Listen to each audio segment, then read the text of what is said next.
Cinta dalam diam. Terkadang, cinta dalam diam itu sering merujuk kepada kisah cinta Ali bin Abi Thalib dan Fatimah Az-Zahra. Di sini ada yang belum tahu kisah cinta beliau, atau ada yang belum tahu siapa itu Ali bin Abi Thalib, siapa itu Fatimah Az-Zahra. Jadi aku di sini bukan buat menggurui atau gimana-gimana ya. Jadi kita sama-sama belajar dan sharing-sharing aja nih ya. Sharing-sharing santai aja gitu.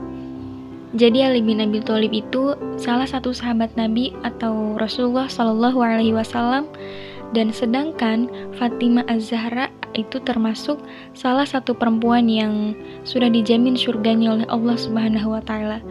Masya Allah banget kan? Nah, lanjut gak nih? Lanjut dong ya. Jadi sejak kapan sih awal mulanya Ali bin Abi Thalib itu mulai jatuh cinta kepada Fatimah? Nah, Ali bin Abi Thalib itu mulai jatuh cinta kepada Fatimah sejak sigap membalut luka Rasulullah Shallallahu Alaihi Wasallam setelah berperang. Sejak kejadian itu, Ali bertekad akan melamar Fatimah.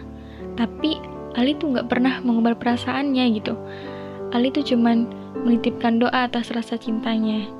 Jadi nih dari sini mulai tergambar nih ya, buih-buih cinta dalam diam. Kemudian, nah meskipun Ali itu seorang sahabat Rasul, sahabat Nabi yang begitu mulia, namun Ali masih merasa malu untuk melamar Fatimah. Karena apa? Karena ia juga belum memiliki mahar untuk melamar Fatimah.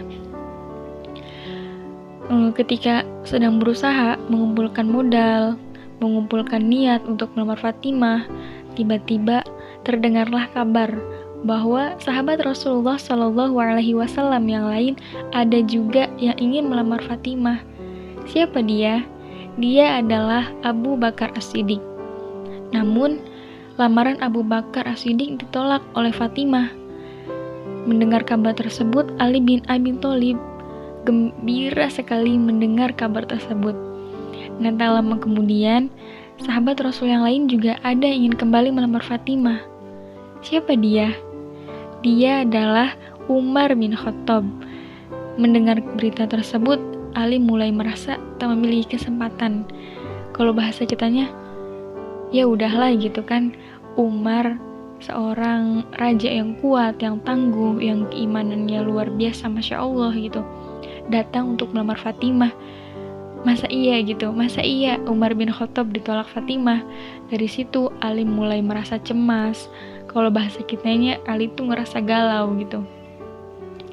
Tapi gak lama kemudian lamaran Umar bin Khattab juga ditolak. Nah, dari situ Ali mendengar hal tersebut kembali gembira. Tapi di sisi lain, Ali juga mulai merasa ragu. Jika Abu Bakar dan Umar yang begitu teguh keimanannya saja ditolak, apalagi aku gitu, apalagi saya gitu, yang merasa masih belum ada apa-apanya dan juga tidak punya apa-apa. Nah, sejak itu Ali juga kembali mengurungkan niatnya. Ia pun bercerita kepada Abu Bakar. Kalau bahasa kita ya, bahasa kita aja nih ngomongnya. Abu Bakar gitu kan, sungguh gitu, kamu tuh udah buat aku tuh goyah gitu, kamu udah buat aku galau gitu. Padahal sebelumnya aku tuh tenang-tenang aja gitu, gak ada apa-apa. Dan kamu juga udah ngingetin sesuatu kepada saya gitu. Demi Allah, kata Ali, aku memang menghendaki Fatimah. Tetapi yang menjadi penghalang satu-satunya bagiku adalah karena aku tuh gak punya apa-apa gitu. Aku gak punya apa-apa buat mahar Fatimah gitu. Nah, setelah mendengar hal tersebut, Abu Bakar pun menjawab dengan tegas, "Wahai Ali, janganlah engkau berkata seperti itu. Bagi Allah Subhanahu wa Ta'ala dan Rasulnya, dunia dan seisinya tuh gak ada apa-apanya gitu. Hanyalah ibarat debu-debu bertaburan belaka gitu." Singkat cerita, Ali pun datang melamar Fatimah. Mendengar jawaban dari Abu Bakar, Ali seakan tersadar gitu. Ia merasa mendapatkan semangat baru untuk melamar Fatimah. Ali pun memberanikan diri untuk datang menemui Rasulullah. Sesampai di rumah Rasul, Ali pun ditanya perihal kedatangannya. Namun Ali tuh gak berani menjawab gitu. Terus Rasul juga kembali mempertegas pertanyaannya. Jadi Rasul tuh to the point aja gitu, karena Rasul juga udah tahu gitu niat kedatangan Ali ke rumah beliau. Rasulullah berkata, apakah kedatanganmu untuk melamar Fatimah? Kemudian mungkin ya di dalam hati Ali tuh, kok Rasul tahu gitu. Aduh gimana nih gitu, mungkin ragu ya. Ali tuh mau jawabnya mungkin malu, ragu atau gimana. Terus terang Ali menjawab dengan to the point aja, iya gitu. Nah setelah mendengar jawaban dari Ali, Rasulullah menjawab, apakah engkau memiliki sesuatu bekal atau mas kawin untuk Fatimah? Dengan penuh ketulusan Ali pun menjawab, demi Allah, engkau sendiri mengetahui bagaimana keadaanku ya Rasulullah. Tak ada sesuatu tentang diriku yang tak engkau ketahui. Aku tidak memiliki apa-apa ya Rasulullah, selain sebuah baju besi, sebilah pedang, dan seekor unta. Rasulullah ketika mendengar jawaban Ali, tersenyum, lantas mengatakan, yang pertama, Rasulullah menjawab 3 persoalan yang dimiliki oleh Ali. Rasulullah membahas yang pertama yaitu pedangmu. Engkau tetap memerlukannya untuk meneruskan perjuangan di jalan Allah. Dan untamu yang kedua, engkau tetap memerlukannya untuk mengambil air bagi keluargamu, juga bagi dirimu sendiri. Engkau tentunya memerlukannya untuk melakukan perjalanan yang jauh.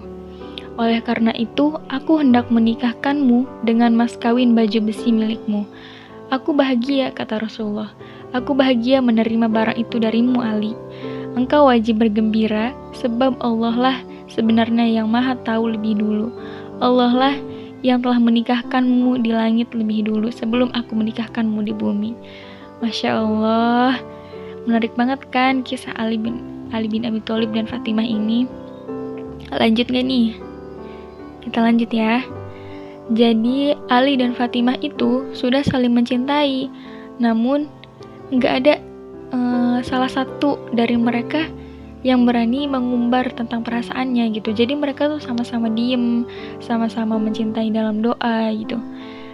Ali juga termasuk orang yang gimana ya, terlalu menyembunyikan perasaannya kepada Fatimah. Jadi Ali tuh meminta sama penciptanya, langsung meminta sama penciptanya, ya Allah gitu kan, aku sangat mencintai Fatimah dan bla bla bla gitu ya.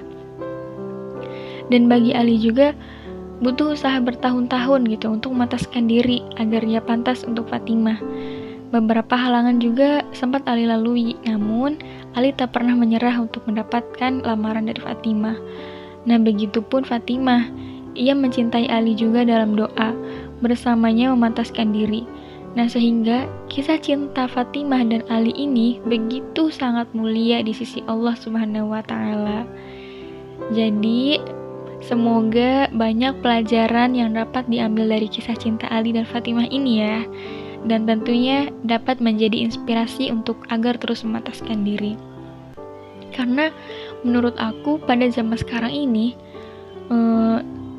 remaja-remaja seusia kita ini banyak sekali yang ingin memiliki jodoh yang terbaik, istilahnya jodoh yang terbaik dunia akhirat gitu, tapi kita sendiri lupa untuk memperbaiki diri gitu untuk mendapatkan yang terbaik gitu. Semoga cerita ini menjadi inspiratif bagi kita semua. Terima kasih, selamat malam.